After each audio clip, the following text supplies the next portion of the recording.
The D7 chord diagram indicates E string, 3rd finger, 2nd fret, F sharp note.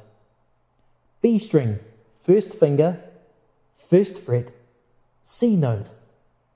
G string, 2nd finger, 2nd fret, A note.